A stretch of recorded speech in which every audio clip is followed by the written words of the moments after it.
Para muchos, el barrio es su primera patria.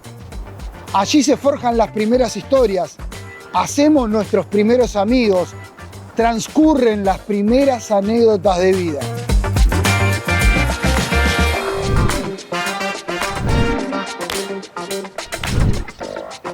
¿Cuántos conocen la historia de su barrio? ¿Cuántos vecinos saben por qué su barrio se llama como se llama? ¿Cuántas voces de vecinos podemos sumar para que nos ayuden a construir las historias barriales? Cada barrio tiene un sinfín de historias que lo hacen único y le dan un sentido de identidad. Relatos de migrantes, hazañas deportivas, luchas sociales, mitos urbanos, que a su vez se van trasladando de generación en generación.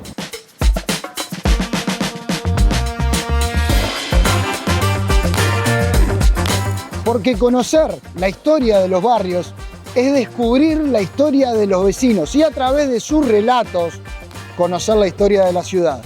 Bienvenidos, esto es Fix Barrios.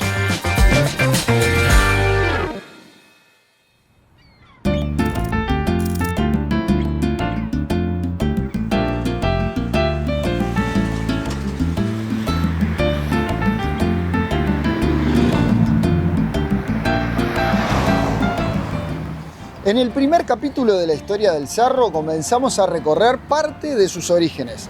La historia de la fortaleza, el faro, la casa de la pólvora, su decreto fundacional y también comenzamos a conversar con algunos de sus vecinos.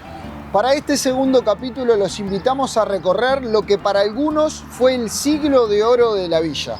Está relacionado directamente con el desarrollo de los frigoríficos. Pero hay muchos más relatos y presencias que nos hacen disfrutar de la historia de esta barriada. Pero también hay ausencias que es necesario traerlas para recorrer su historia en totalidad, como por ejemplo la del vaporcito del cerro. ¿La conocían?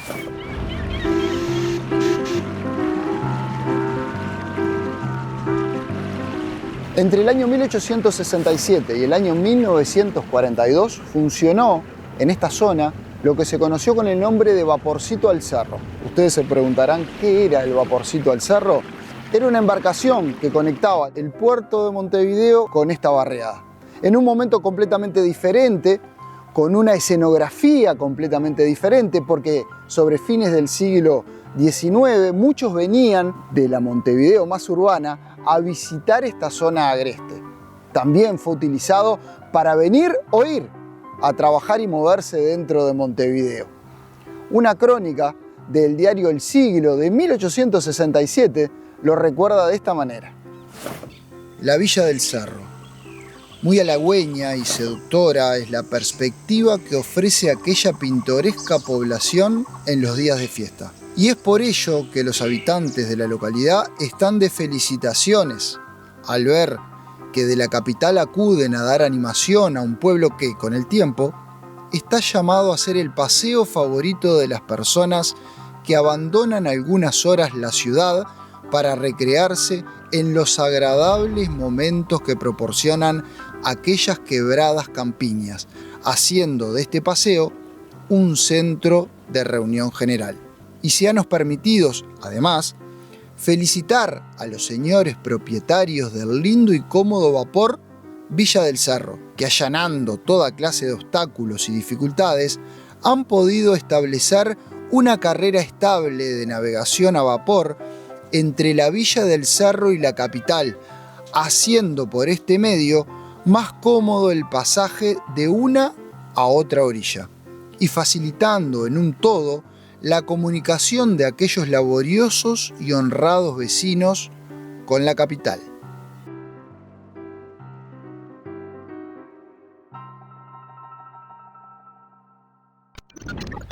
Una época que los vecinos del Cerro recuerdan con mucha nostalgia es la época de los frigoríficos, el momento en el cual la revolución industrial llegaba a esta zona de Montevideo. La revolución industrial llegó de diferentes formas a diferentes partes. Algunas partes de Montevideo llegó en forma de ferrocarril, a otras partes de Montevideo a través de la electricidad, y en este caso al cerro lo tocó con las cámaras que enfriaban carne, y fue una forma completamente distinta de conservar aquel producto tan propio de nuestro país. Fue una época que recuerdan con mucha nostalgia porque marcó algo así como el siglo de oro de la barriada, un momento en el cual los vecinos no tenían que dejar los límites del cerro porque todo lo tenían aquí. Bienestar económico, empleo, diferentes lugares culturales donde recrearse, teatros, cines. Los recuerdos surgen una y otra vez a partir de la vinculación de las familias con los frigoríficos. El principio del siglo XX marcó el ingreso de capitales, en algunos casos nacionales, en otros casos extranjeros, argentinos, ingleses, norteamericanos. ¿Para qué? El frigorífico Suisse, el frigorífico Artigas, después el Nacional, el frigorífico Castro del otro margen del arroyo pantanoso, marcaran el ritmo de la barriada del cerro. La fundación de los frigoríficos posterior a los saladeros viene para 1918 con la instalación del frigorífico Suisse en la punta del Rodeo y el frigorífico Artigas. Estas dos plantas fueron las que dieron trabajo a tantísimas personas, muchas provenientes de las corrientes migratorias que venían de una hambruna muy grande en la Primera Guerra Mundial, y acá tenemos un ejemplo de composición. Este matrimonio con dos niñas llegó prácticamente sin saber una palabra de español, poco leer y escribir desde sus orígenes. Acá se establecieron, ¿por qué? Porque ambos dos consiguieron trabajo en el Suisse y en el Artigas. Hoy día vienen a ser los abuelos de un amigo condiscípulo mío en la UTU del Cerro. Vuelvo para atrás y hablo de este puente tan emblemático, el puente Garzón, sobre el arroyo pantanoso. Puente General Eugenio Garzón. Las fuerzas sociales de La Teja y del Cerro lo conocen como, o lo conocían como el Paralelo 38, con aquel paralelismo con la Guerra de Corea, donde no se pasaba esa línea imaginaria, que en sus principios fue un puente giratorio operado por una mano humana. El tranvía de un lado y de otro de La Teja y del Cerro esperaba para que pasara el lanchón portando una barcaza con la carne Foresport del Uruguay. O sea, esa producción que hizo que el peso uruguayo, con las hambrunas o las guerras de Europa, estuviera por encima del dólar. Cuando se inaugura el puente Garzón, los ingenieros no calcularon que la chimenea de esta barcaza podía pegar en la cumbrera del puente, cosa que pasó, y como hay tanta habilidad en los uruguayos con cinta scotch y con alambre, se hizo una chimenea rebatible que, emitiendo una bocanada de humo negro, permitía pasar rumbo a las islas del Bizcochero, que la conocemos los serrenses puntualmente. En la cancha del ex Club Faro verán una estructura de piedra que siempre tiene una proclama partidaria. Eso es una mina de manganeso. Los serrenses lo ignoran y está conectada con la isla del Bizcochero.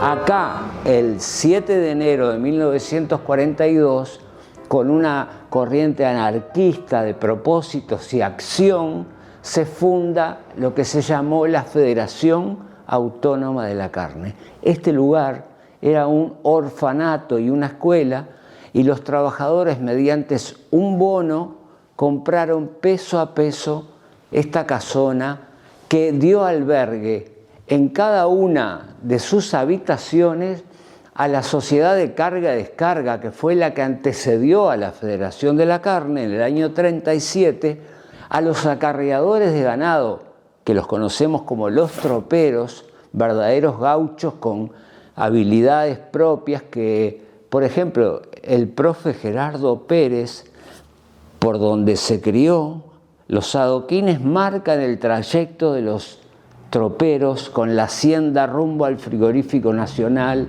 el Artigas y el Swift. Por camino de las tropas, de la tablada hasta el cerro.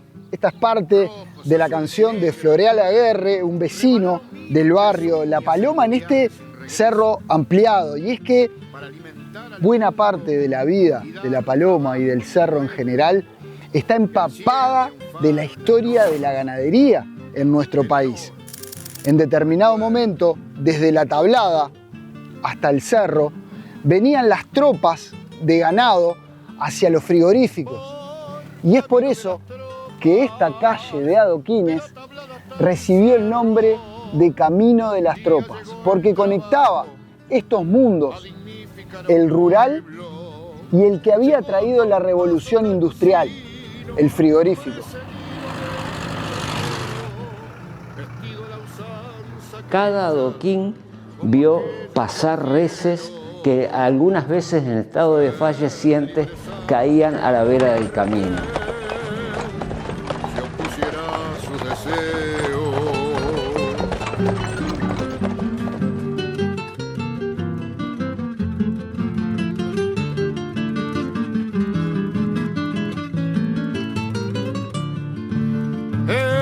Encendiste chimeneas y agrandaste los comercios y viste crecer a un barrio. El Cerro es un colectivo de familias obreras que se han vinculado a lo largo de la historia para defender sus derechos. Fines del siglo XIX, principios del siglo XX, sobre todo en la era de los frigoríficos, en donde una gran cantidad de trabajadores sindicalizados, organizados, buscaron pelear por derechos generales, por mejores salarios, por condiciones de trabajo mejores para todos.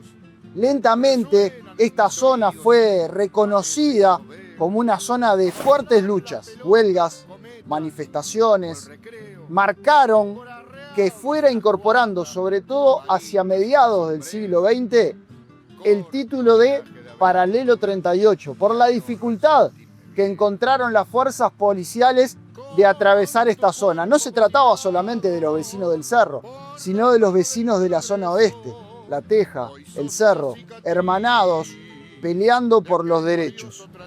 Estoy frente a un mortero.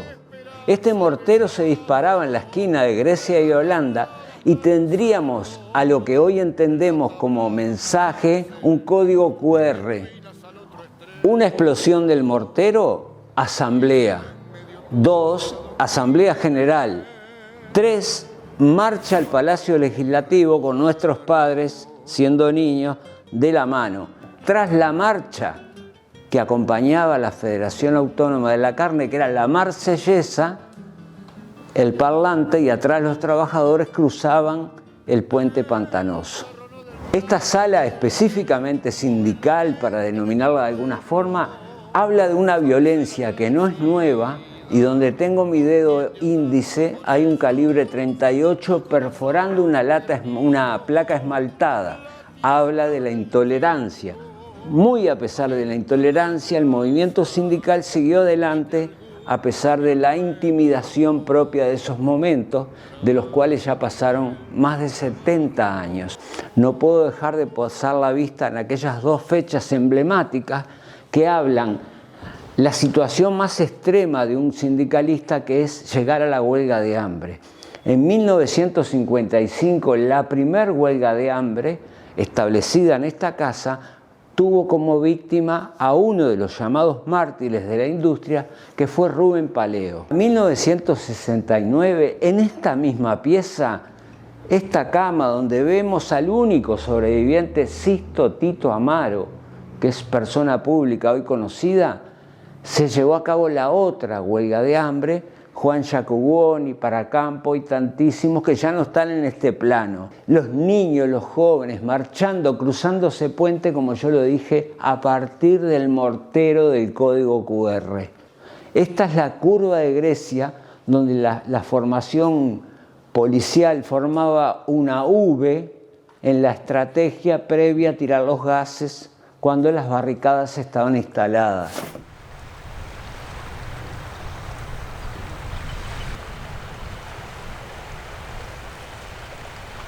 Todas las plantas frigoríficas supieron desarrollar esta cadena de subproductos. Los migrantes, y acá siempre vuelvo a los migrantes, no desechaban las latas que se tiraban, las aplanaban y desarrollaron en el urbanismo del cerro la composición de casillas donde la vivienda era digna y hecha con los saberes de las escuelas europeas de construcción. ¿Por qué digo que muchas casillas tienen una cumbrera y dos aguas? Porque acá no hay nieve, pero eso ya lo traían ellos, y muchas casillas se desarrollaron así al punto de que el propósito del migrante, ¿cuál era? Forrar en la parte interior, hacer cimientos, levantar el material con alguna quincena mejor y desgarrar las chapas. Y el otro propósito, que el hijo fuera al liceo y llegara a la universidad, cosa que pasó, y el cerro tiene tantísimos nombres de profesionales universitarios, hijos de lituanos, polacos, judíos, que eran residentes de este noble solar nativo al cual amamos profundamente. Vos mencionabas algunos apellidos muy particulares, ¿no? Y habla de una época que todavía sobrevivían muchos migrantes. Muchísimos. Lituanos ni hablar. Siguen estando. Después había muchos yugoslavos. Hasta yo, siendo Alonso de apellido, iba los domingos, porque yo tenía unos amigos, una amiga de liceo, Elena Jutronic, que era yugoslava, y en aquellos años todos los extranjeros tenían como religión, digamos, los domingos de tarde ir al club. Y los yugoslavos, ¿en qué se entretenían? Jugaban al bowling, pero no al bowling americano. Era un bowling diferente, que se jugaba con 9 bolos. Y yo me iba, solito los domingos, me iba con los yugoslavos, porque me entretenía jugando al bowling. Había rusos, griegos, muchísimos armenios, muchos armenios. Todos salieron muy buenos jugadores de voleibol. La Playa del Cerro, que salió varias veces campeona de voleibol en el Interplayas, en su plantel siempre tenía armenios, porque los armenios, no sé por qué, jugaban bárbaro al voleibol. El corned beef, la pieza, la vedette en todo esto del desarrollo de la industria frigorífica, a nuestros días, el Anglo de Fraivento lo desarrolló, pero nuestras plantas acá también. El Uruguay Foresport estaba, como decía anteriormente, con el hambre y el precio de la guerra en Europa, vendiendo carne enlatada, porque los soldados la llevaban en su mochila y mediante una pequeña llavecita se desgarraba y se podía comer en situaciones muy apremiantes. El rol de la mujer era más que importante. Mi padre fue por 40 años mecánico en la línea de conserva, que le ponían lo que ahora sería el código de barras en la parte inferior, que es un alto relieve en la lata que decía la producción y la fecha. Pero las operarias tenían la destreza que con un anillo golpeaban y escuchaban que el vacuum, el vacío, estuviera logrado, porque si no era así, esa cámara de aire que quedaba dentro descomponía la carne. Con mucha destreza y rapidez en una línea de producción que podía ser de 20.000 latas, 10.000, no sé, por día, iban descartando, dejando seguir unas y otras. Bueno, ahora las y los invito a través de Gerardo y este viaje por el Museo de los Trabajadores, las y los trabajadores, a un viaje en el tiempo, años 50 más o menos, a la casa de una familia de obreros, y nos vamos a encontrar con ellos, golpeamos las manos y pedimos permiso. Acá tenemos a mi derecha a este hombre que después de una jornada durísima de la madrugada llegó a su casa, dejó sus artes de trabajo y se dispuso a tomar un mate, una bebida espirituosa, escuchar las noticias en esta radio a válvula.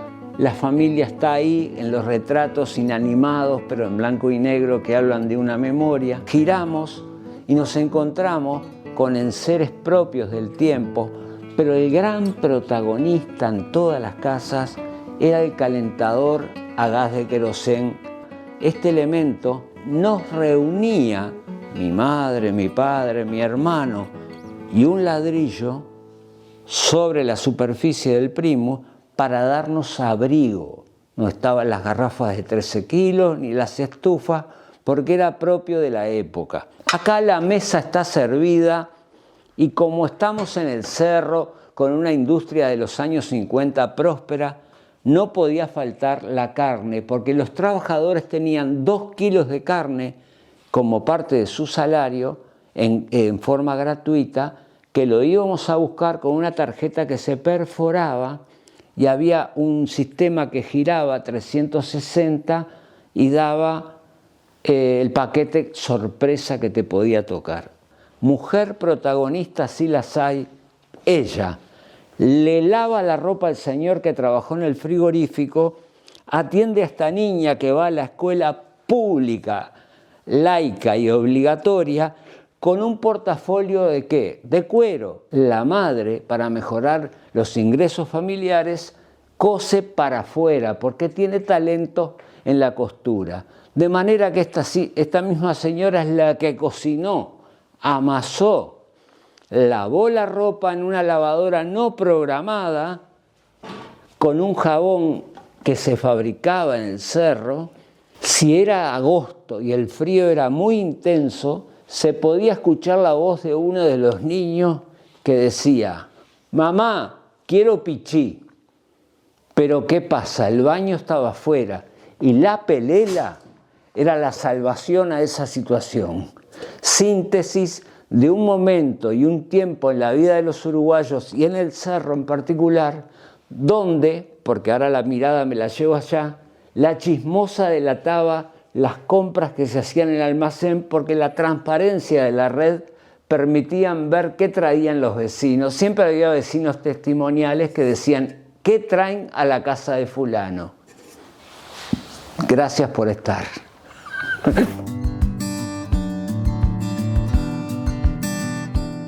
Jorge, imagínate que le tenés que contar a alguien que no conoce Montevideo, no conoce Uruguay, ¿cuál es el diferencial del cerro como barrio? ¿Qué es lo que lo caracteriza? ¿Cuál es la esencia del cerro? El ciudadano del cerro tiene un sentido de pertenencia al barrio que no lo tienen otros barrios, ¿no? Una vez escuché a un amigo decir que si en una rueda, en un bar, había 7 u 8 de diferentes barrios y uno le preguntaba a cada uno de qué barrio era, cuando le tocaba al del cerro, para decir que era del cerro se subía arriba a la mesa. Yo creo que ese arraigo y esa identidad que todavía permanece y que yo ahora ya me estoy transformando en las generaciones más grandes. Cuando éramos las generaciones más chicas nos hablaban de nuestros abuelos, los frigoríficos, los viejitos, que vos todavía ves a alguno caminando doblado, como estoy viendo en este momento, por el frío del frigorífico, ¿viste? Y te contaban esas historias, y la huelga, y el palero 38, y no sé cuánto, te van forjando. Y Cerro, y Rampla, y Barrio Obrero, y Verde y Rojo, y como instituciones, y una vida social muy fuerte. Bueno, eso todavía permanece, con distintas formas. Hace un par de semanas fui a ver a Verde y Rojo. Yo no soy hincha de Verde y Rojo. Y jamás podría hacerlo, por una tara cromática que tengo. Me cuesta ser hincha de una institución rojo y verde. Ya me sorprendí que haya sido. No, pero siempre tuve esa actitud con Verde y Rojo. Muchos años lo fui a ver. Quiero que gane, quiero que le vaya bien, conozco a todos. Vamos arriba, gurises. Tomá, Rafa, agarrá la bandera. Repente. Tenemos un equipo de básquetbol que reúne a las dos hinchadas. Yo siempre digo lo mismo. Las hinchadas de Rampla y de Cerro, si cuando juegan se amenazan de muerte inmediatamente. Te mata a la salida. Y de noche juega Verde y Rojo y toman cerveza juntos. Está lleno de hinchas de Cerro, con camiseta de Cerro, con bandera de Cerro en la hinchada Verde y Rojo. Y cuando fui, te juro que me emocioné mucho. Fui con un amigo que aparte es muy emocionarse él también. Me emocioné mucho porque le digo, acá está el barrio que nosotros queremos ser y tener. porque estaba la vecina de 80 años dobladita que como pusieron música en el entretiempo, bailaba, ¿viste? Se paraba y bailaba con un esfuerzo bárbaro. Y estaban los gurises chicos que entraban y tiraban al aro, que uno de ellos hace 15 años había sido, por nombrarte, Omarcito Senande, el que ahora juega. Claro. ¿Entendés? Y estaban los gurises, los cuarentones que han venido con nosotros al liceo, ahí con sus hijos y con también sus esposas, y estaban los vecinos, la vecina, y aquel otro que sabe que se calienta y a veces se le va la boca. Estaba ese barrio hermoso de gente laburante, sacrificada, cada uno con su historia. A alguno le habrá ido mejor o peor en lo familiar, en lo económico, en lo material, pero estamos todos juntos, no hay problema. Imagínate que el cerro te está escuchando, que cobra vida de alguna forma y te está escuchando. ¿Qué le dirías? Lo tenés que mirar a la cara del cerro ahí y ¿qué le dirías al cerro? Cuídate, crece, más que tu fortaleza. Le diría con esos códigos bien que uno aprendió en el Grúa, en el Lituano, en el Carioca, en el Fortaleza o en el Tito Borja o en los boliches por los que alguna vez anduvo. Isa, te están tirando una causa que no es tuya. Abrazala igual. Le están haciendo un poco mala fama. No digo que el muchacho a veces no tenga sus problemas. No te lo voy a negar. Le tiran todas. Y algunas no son de él. O por lo menos, ¿qué culpa tengo yo? ¿Entendés? 100.000 personas viven acá. Pero le diría solo eso. Pero creo que me miraría como diciendo, ay, lobo, ¿te pensás que no sé? Cerro comunidad, cerro estructura pétrea, cerro de la heráldica, ese que está en el escudo, cerro del puente pantanoso que nos hace saltar, cerro que te extrañamos cuando estamos a 5.000 kilómetros de acá y nos hace falta tu aire fresco, la playa, el 125, las combinaciones. Cerro, no dejes que se pierda un joven más, que son el capital más valioso. Los grandes, one way, nos estamos yendo, la memoria por ahora nos acompaña, pero el viaje del tiempo nuevo a resaltar tus valores están los jóvenes. Dale una mano, Cerro. Es por ahí.